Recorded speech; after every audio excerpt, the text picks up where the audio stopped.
Hello everyone. I would like to discuss about conscious conception and conscious pregnancy, and I'm going to give you rituals for conscious conception and conscious pregnancy. First, let's talk about the woman, right? The mother. So in my many discussions on matriarchal culture, we discuss about the woman. She holds the Akashic record of her lineage, right? So her 7 to 14 generations. So she holds thousands of people in her Akashic record, right? Within her cellular DNA. So the woman, right, that Akashic record is held here at this arc line, right, called from nibble to nibble, right? That arc line is basically a giant library where there are thousands of individuals belonging to her lineage, right? 7 to 14 generations. Now, the woman, what she is to her lineage, right, is she is the culture and she is the artistry. So everything about our patriarchal society was built on a culture and artistry, right? Everything when it comes to structures of education, structures to economy, structures to society is built off of culture and artistry, right? And culture and artistry is basically about creative mind, right? When you think of culture, there you are developing your creative mind, right? There could be culture we look at through the lens of religious, right? Where you, for example, you participate in bowing japji, right? You wake up early, the sunrise, and the sunset, you do bowing japji. You're really wanting to develop and cultivate a creative mind.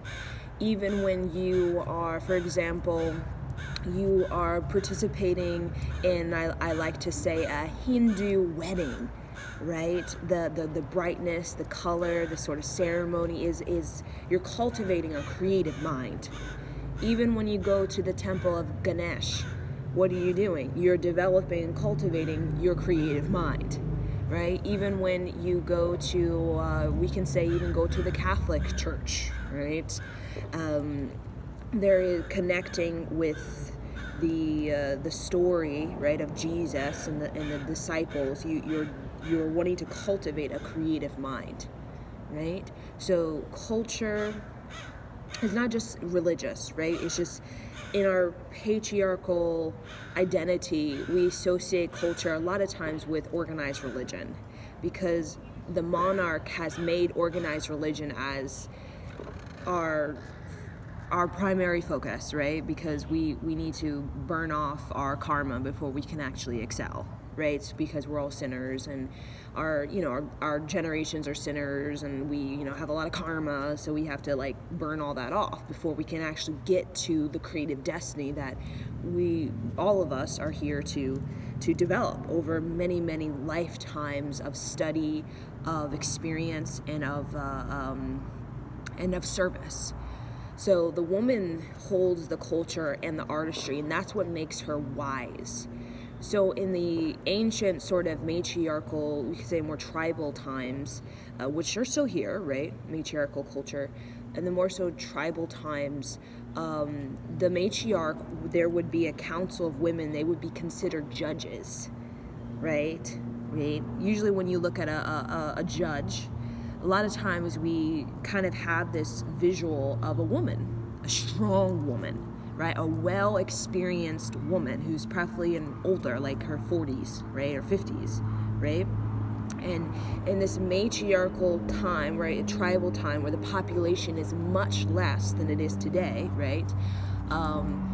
These women would be judges, and basically how they would make judgment would be based off of the knowledge of their Akashic record, because women in this matriarchal culture, women would be basically initiated very young, and they would be told through oral tradition or other forms, right, of means of passing the knowledge from grandmother to mother, mother to daughter. That would basically give that woman a self-knowledge. So a lot of women, they would be more so study of the teaching, like how to be a teacher. And they would study a lot about sociology and ideology and currency and trade and exchange and all these kinds of things, right? And you can even see it in the Vedic society, right, before the caste system. You could see that women were more so the ones that would be taught about business, right? About business. It would be given to women. Women would be basically the business. They would be the business of the tribe. So they would know about trade, they would know about the currency, they would know about what are they trading, right? How much is it worth? They would know about the skills of all the individuals in the tribe. They would know about their sort of status as a tribe, right? They would know the talents and gifts of the tribe, right? And basically they would make judgments according to the Sachic record, which is basically a very intuitive decision, because women represent the creative mind. So their sort of purpose is about, how can I give the most creative outcome for my tribe, right? How can I give the most creative outcome for my tribe, right? Now we know the patriarchal paradigm is vastly different. We know that's way something different.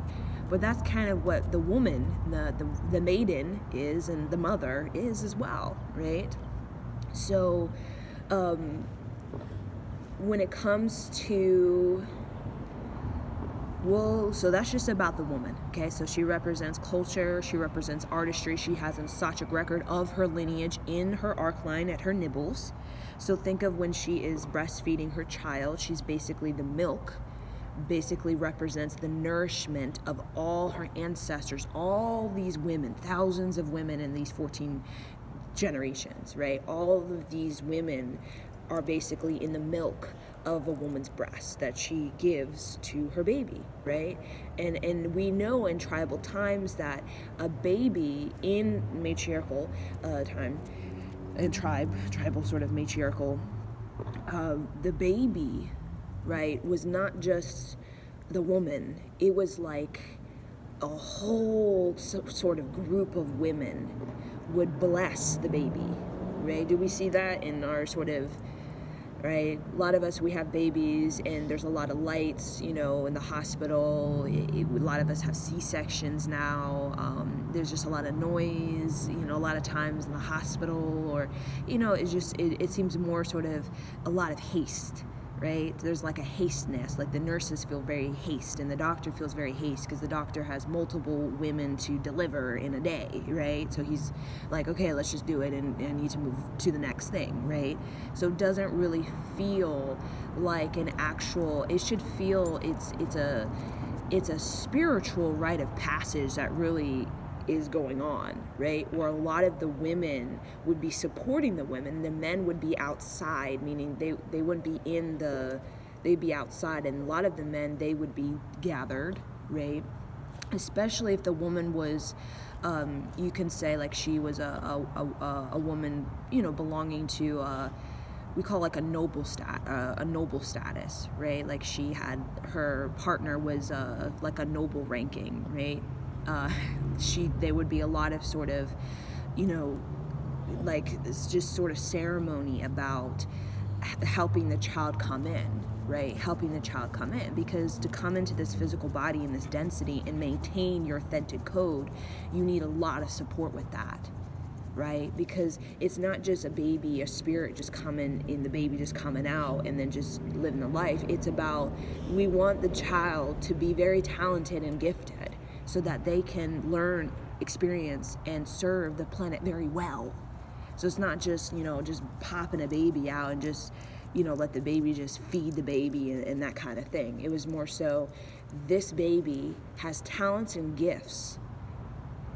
We're going to make sure that we can bring that in, because, a spirit has a very large aura, very powerhouse a spirit is when it's wanting to come into the physical But what happens is that the spirit of the baby, right, it has to consolidate and consolidate and consolidate all that massive energy that it has and it wants to offer the earth, because the mother doesn't have a big enough aura to actually hold that powerhouse of creativity. That spirit wants to pool into the fetus, right? So really, the when a woman is in conscious conception, conscious pregnancy, it's really about developing that creative mind, because when a woman has a bigger aura, the woman is basically saying to the spirit, right, you can bring in more of yourself. That's what we want. We want human beings to have more of themselves. We want them not just to have one talent, one gift. We want them to be multi-talented, multi-gifted, because that means they're going to have more to offer, right? More to offer. So in the kind of perspective of what we're here, right? We're here to learn. We're here to experience, and we're here to serve, right? It's the kind of things that we're constantly doing, and we're doing, all the time throughout our entire life. But with our sort of creative destiny, again, that is the purpose. The purpose of the woman is to bring her lineage to creative destiny, or to a liberated plane of existence, right? That's her sort of duty. Now, man's duty to his tribe, or to the matriarch, his woman, is to create a safe and protected environment. So that's why men in the matriarchal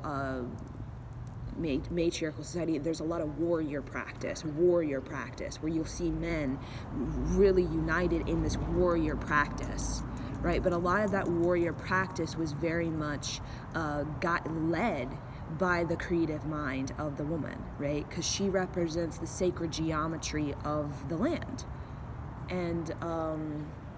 And men, basically, they represent the sort of engineer, the builder, the sort of force, right? The force that brings about safety and comfort and material accomplishment, right?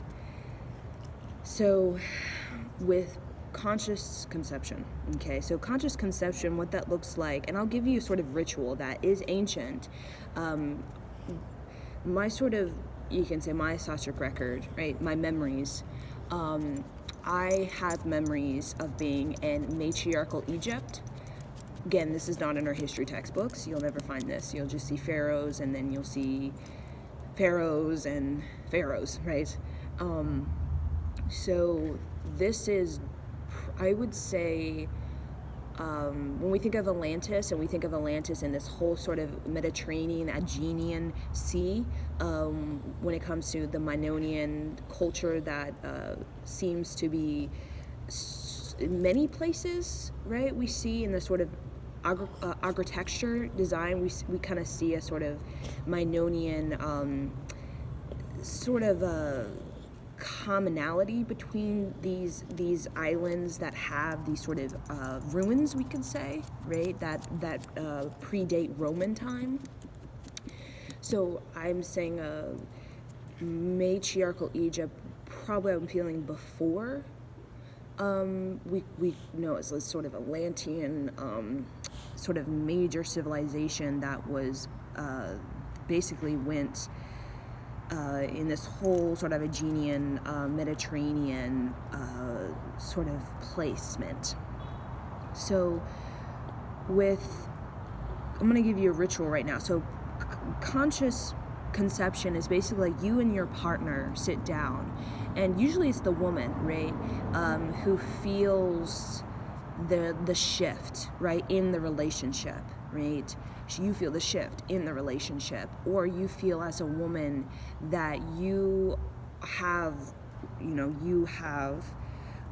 reached a point, right? Reached a point in your evolution as a woman from, maiden, right? That you've graduated this sort of maiden, right? Where you've really developed a creative mind, and now you are feeling, as a woman, you're feeling this sort of shift in yourself, right?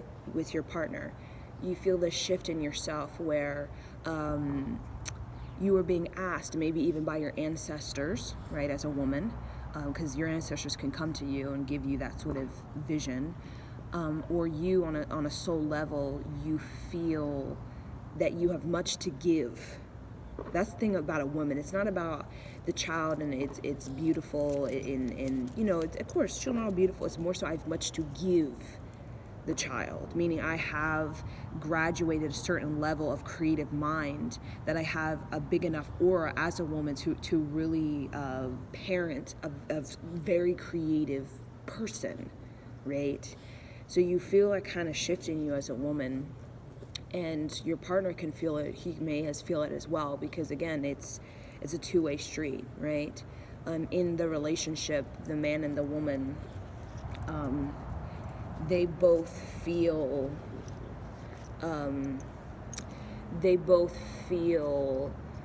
the desire to, or they both feel the readiness, right, to nurture a child, right? And again, it's not just a woman being ready, okay? It's a man being ready too, because he has to have a warrior practice.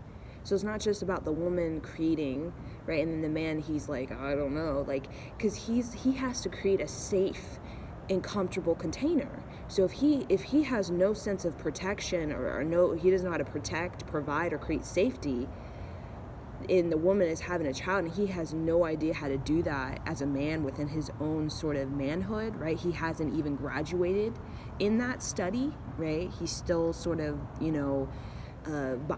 still struggling in that study. He's not going to be able to provide the best sort of container that he could for his woman, right? So that means that, right, it's a two-way street. Same thing with a man and a woman. A woman, she has to feel very, very, her creative mind has to be very developed, right? Her creative aura has to be developed, because really it's through the channel of the woman's creative expression, right, that the child is most nurtured by, right? And a lot of us women, there's so much haste about, especially in our society, haste about having kids, right? Haste about it, because when we look at the whole hospital thing, it's so hasty, right? But a lot of times, again, for myself, in many incarnations, I have been, my sort of history, past life, right, I have been very much of a sort of guardian to children, right, like a protector. That's why I have more of this sort of masculine discipline when it comes to children, about really creating this sort of safe, comfortable sort of thing, right, helping them to really come forward, right, because really a child, it's about them coming forward as their authentic self, and if they don't feel safe, they're not going to come forward, right? And all children, they come forward in their own way, right? So for me, in my past lives, I've always had children energy, the spirit of the child always around me, but I have, in my recent lifetimes, have not had children, right? So you as a woman, again, we're here to learn, how to experience, and to serve. And we having children is a security within your creativity as a woman, right? It's about, again, and some of us it takes lifetimes to really come into that, right? Or some of us it can happen, that sort of shift or that sort of graduation can happen very, very smoothly. But when it comes to conscious conception, again, it's about like a conversation, right, that you have in a readiness. Again, man represents a sort of container, right, being safe, protected, right? It's a warrior sort of practice, that, regardless of a man's age, he could be masterful at that study and, graduate that at 35, 45, who knows, right, or not. It's just, right? But in this matriarchal sort of tribal times, when brotherhood would actually help significantly, right? And that's why majority of the men in this sort of matriarchal culture would be in a warrior sort of service to the tribe, right?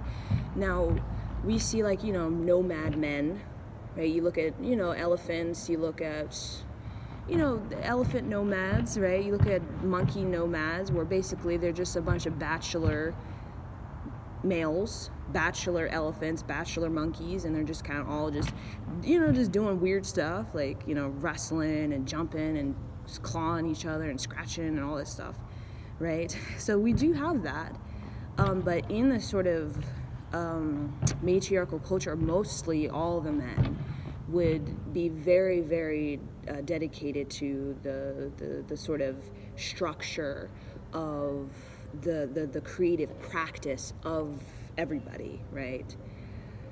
So I'll give you a ritual. Now, this is kind of an ancient ritual, right? I guess we can see it's closer to like a tantra sort of practice of connection. And this isn't sexual. This is something you do before, right? You are feeling that there's something that's going to move. There's something that's joining, right? There's something that's joining you, and you can feel the shift. There's something that's joining you.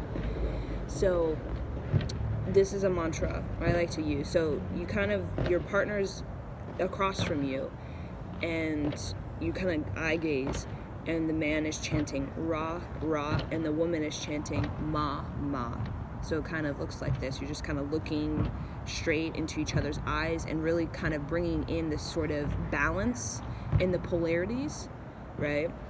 So Ra, Ra, Ma, Ma, Ra, Ra, Ma, Ma, Ra, Ra, Ma, Ma, Ra, Ra, Ma, Ma, Ra, Ra, Ma, Ma, right? And you can do that for as long as you feel the sort of polarity between you, the masculine and the feminine, kind of reaches that harmony where the feminine can really drop into the feminine, which is when, your conscious conception, you really want the feminine to drop into her feminine, which is about being receptive, right? Being very, very receptive and being very creative.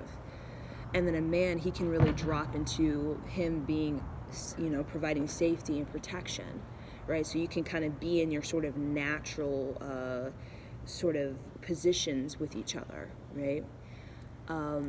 Now, again, that's just like one sort of ritual. So many.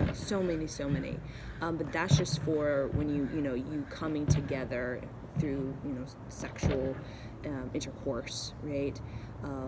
You can even do that after, when you feel as a woman, and you'll feel as a woman. If you're really sensitive as a woman, you'll feel when when he has done, it has penetrated your egg. You can feel it as a woman. You will feel the whole entire vision of this child open up to you and become available. The reason we don't feel it as women, because we're not as sensitive, right? We get very, very desensitized as women. But you will feel it when it happens. When that sperm penetrates, you will feel it. Because you'll also feel the man has penetrated deep into your heart as a woman. And you'll feel like, whoa, he really penetrated me, not just, the sperm and the egg, but like I feel his masculine sort of penetration was very powerful, that sexual encounter, right? And so for conscious pregnancy, again, there's so many rituals. So these are the ones I would use if I have a child. Again, you're kind of setting up structures in your aura as a woman, because the child basically pulls from the woman's aura, right? And the woman's aura becomes a child's toolkit. So if you have if you, as a woman in your aura, if you really put in these structures of prosperity, of clarity of mind, of creative mind, of radiant body, if you really put in these sort of structures, that child, when it comes in, you can say on comes into the fetus, it will really basically take on those structures, and it'll put it in its own, right, in its own aura, right? So that's wonderful. So one mantra I like to use is the 25th Puri. So the 25th Puri is basically, overall, I would use that consistently, not just one day, 2 day. I would use that every morning, because that one is really about helping with the incarnational mastery. So it's not just, it's a prosperity, it's prosperity, but it also is about really helping with the incarnational mastery. So you can really set a structure of, this child they will have incarnational excellence in this life, right? 25th Puri. I love sa re sa sa sa re sa sa sa re sa sa sa ram. Hare hara hara hare hara hara hare hara hara harang. So sa re sa re. Sa re sa sa, right? That's what I want to say.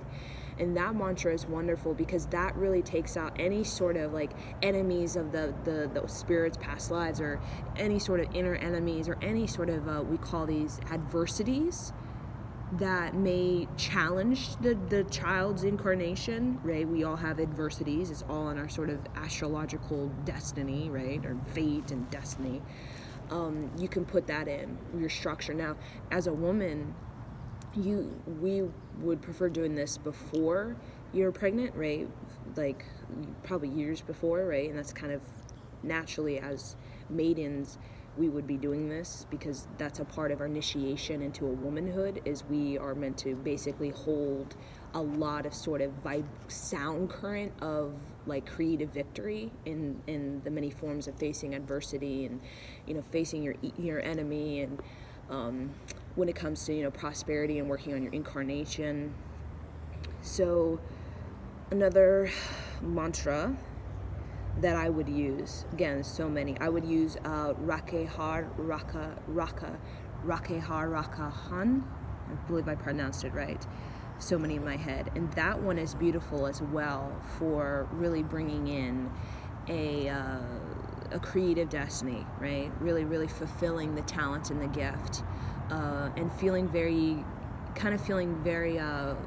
safe doing it, right? So you're not as inclined to take on these fear-based sort of, seductions that people take on that really sort of create a sort of a limit or a resistance or hesitation to really expressing yourself.